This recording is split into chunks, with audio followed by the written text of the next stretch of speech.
மாரி செல்வராஜ் இன்னைக்கு தமிழில் ஒரு முக்கியமான இயக்குனராக இருக்கார். ஸோ அவரோட ட்ராவல், அவர் வந்து இந்த மீசை முறுக்கு இப்பா பாதி அவரோட கதையெல்லாம் எடுத்திருப்பார்ல, அந்த மாதிரி கொஞ்சம் ஜாலியாக ஏதாவது இருக்கும் அப்படின்னு சொல்லிட்டு, வாழை, குழந்தைங்களாம் இருந்தாங்க, ஸ்கூல் லவ் ஏதாவது இருக்கும் அப்படின்ற மாதிரி ஒரு எதிர்பார்ப்பில் வந்து உட்காந்தேன்.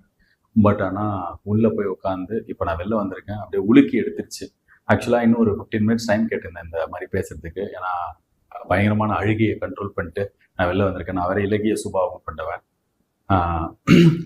ரொம்ப ரொம்ப மூவிங்கான, ரொம்ப ரொம்ப அப்பா என்ன ஒரு லைஃப் அப்படின்னு சொல்லிட்டு ஷாக் ஆகிற மாதிரி, ஆச்சரியப்படுற மாதிரி ஒரு வாழ்க்கையை பதிவு பண்ணியிருக்காரு. நான் சென்னையில் வளர்ந்த பையன், இங்கே இருக்கிற தெரு தெருவா சுற்றிருக்கேன். ஸோ இன்னைக்கு மாரி செல்வராஜை வந்து ஒரு திரைத்துறையில் இருக்கிற முக்கியமான இயக்குனராக தெரியும். ஆனால் அவரோட லைஃப்பில் நடந்த ரொம்ப முக்கியமான ஒரு சம்பவத்தை பதிவு பண்ணியிருக்காரு. என்ன அது ரொம்ப பாதிச்சுது.